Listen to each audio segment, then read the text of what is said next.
House Audio presents Robert B. Parker's Killing the Blues by Michael Brandman. Read for you by James Naughton. Chapter 1. Coffee was the only thing on Jesse Stone's mind when he entered the Paradise police station on a bright New England spring morning. His first stop was usually the coffee maker, but when he saw what was happening in front of Suitcase Simpson's desk, which was located across the aisle from the kitchen area, he headed for his office. A man and a woman, middle-aged, expensively dressed and handsomely coiffed, were arguing loudly with Suitcase. The man was irate. His face was beet red, and the woman was obviously concerned for him. "Molly," he said, "what's going on?" She followed him into his office. "Tourists, missing vehicle. They exited the turnpike at Paradise Road looking for a place to have breakfast. They discovered daisies. Sometime while they were eating, their car disappeared. Late model Honda Civic." "What's with the yelling?" Jesse said. "They believe the car was towed." "And they think we towed it?" "Yes, because it was parked illegally." "You mean they didn't park in Daisy's lot?" "Correct." "And did they say why they didn't park in Daisy's lot?" "When they chose Daisy's, they weren't certain they were going to like it, so they parked down the street, in a red zone. When they decided it was okay, they never went back to move the car." "And that's why they think it was towed?" "Yes." "Was it?" "Rich is checking on that as we speak." Jesse sighed. "Molly, can I ask you a question?" "Since when do you need permission to ask me a question?" she said. "May I have a cup of coffee, please?" "You may. There's some fresh." "I know. I can smell it." "Do you want me to wait here while you get it?" "I want you to get it for me." "You want me to get coffee for you?" "Yes." She gave him the look.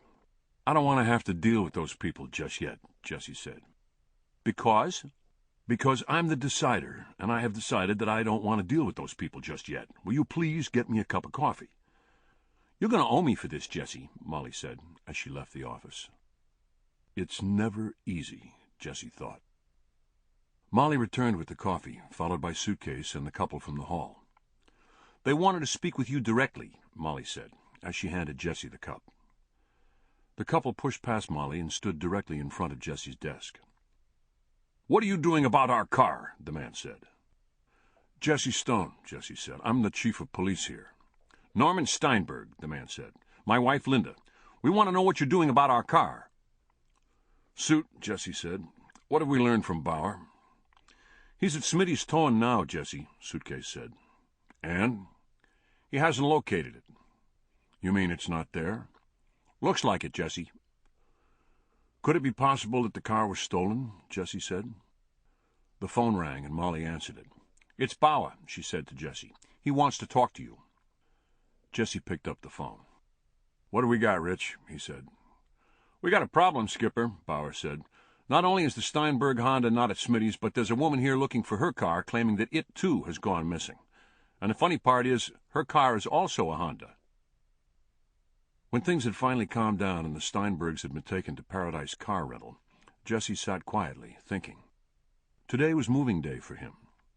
He had finally acted on his wish to move out of the condo where he'd lived since coming to Paradise. He had rented it when he first arrived, when his future was uncertain. Despite its view of the harbor, it was basically a utilitarian space that had served his needs at the time. But as the years went by and his position in Paradise became more secure, he began to yearn for something more suited to his personality and his desire for privacy. It was Captain Healy, the state homicide commander and a resident of Paradise, who had called Jesse's attention to the small house situated on an inlet not far from Paradise Cove. It was 2 stories, barely more than a cottage, positioned on a bluff overlooking the bay. Its weathered appearance and remoteness made it feel both mysterious and enticing. It was owned by an elderly physician and his wife, who decided they had finally lived through enough New England winters. They were moving to Florida to be near their children and grandchildren and away from the cold. But they couldn't bear to sell it. Their life had been in Paradise. Their children had been born there. The possibility existed that they might miss it too much and decide to return. As an interim step, they opted to rent it. Healy knew the couple and made the introductions. He thought they would find security in trusting their home to the Paradise chief of police. It was well within Jesse's price range, partially furnished, and isolated enough to be attractive to him. Despite the inconvenience of having to lug his groceries across the narrow footbridge that spanned the bay, he fell in love with the place at first sight. What little furniture he owned would be handled by Dexter's movers. He had boxed and packed his few belongings and his clothing. Dexter's would move it all. Jesse had taken one final tour of the condo. Not sentimental by nature, he still had feelings for it, and as he prepared to leave it for the last time, he felt a momentary pang of uncertainty. Then he'd thought better of it and turned the key in at the management office. He bid the condo goodbye. His thoughts returned to the missing vehicles. Only idiots and dead men believe in coincidence, he remembered having read somewhere. It wasn't likely that the disappearance of two Hondas on the same day in the same town could be unrelated. His first thought was that the cars had been stolen. He knew that gang-related automobile thefts often took place in New England, but they had never before occurred in Paradise. The summer season was about to begin, and the last thing Jesse wanted to see in his office was the faces of tourists whose vehicles had disappeared. And although he cared little for him, Jesse was certain the same would hold true for Carter Hansen, the current head of the Paradise Board of Selectmen. As he left his office, Jesse could hear the sound of warning bells tolling ominously in his brain. Chapter 2. Carter Hansen waited for Jesse to enter the meeting hall before bringing the annual State of the Summer in Paradise conference to order.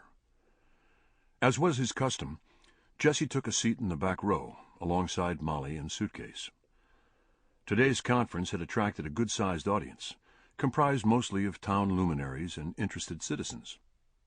Most of the regular Paradise police officers were there: Peter Perkins, Arthur Angstrom, Richard Bauer. There were a few of the new summer hires as well.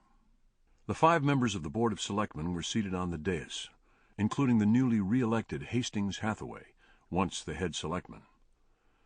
Hasty had owned the First City Bank of Paradise.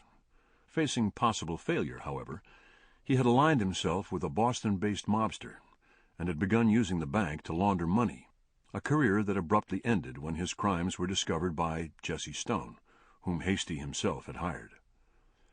He was apprehended, tried, and sentenced to 5 years in prison, a sentence that was later reduced to 2 years. With time off for good behavior, Hasty wound up serving only 16 months.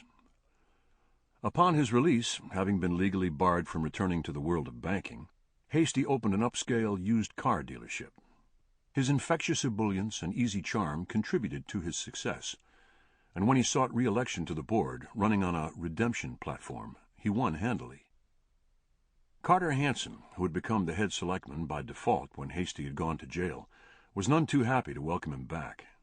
He believed that the Board of Selectmen was no place for a convicted felon. Hansen was also unhappy that years ago, against his better judgment, Hasty had hired Jesse Stone. Although Hansen was forced to admit that Chief Stone turned out to be an effective lawman, there was no love lost between them. He gavelled the meeting to order. "Citizens of Paradise," he said, pleased with the sound of his voice, "this meeting will now come to order. The summer season is once again upon us, and there is much to be done." His gaze settled on Jesse. "Chief Stone, have you anything you want to tell us regarding your plans for the summer?" Jesse remained seated and silent, creating a moment of discomfort for Hansen. Finally he stood and spoke. "We're ready," he said. Then he sat back down. "That's it?" Hansen said. "That's all you have to say?" Jesse nodded. On the dais, Selectman Morris Comden leaned over to snicker in Hansen's ear. "Not too much of a talker, is he?" Hansen ignored the remark. "For the record, Chief Stone, let it be known that the Board of Selectmen has approved funding for the hiring of additional law enforcement personnel for the summer season. This will give us a greater capability in the service of tourism, which is Paradise's principal source of income. I assume this meets with your approval?" "It does," Jesse said. "I assume that the force has been..." Sample complete. Ready to continue?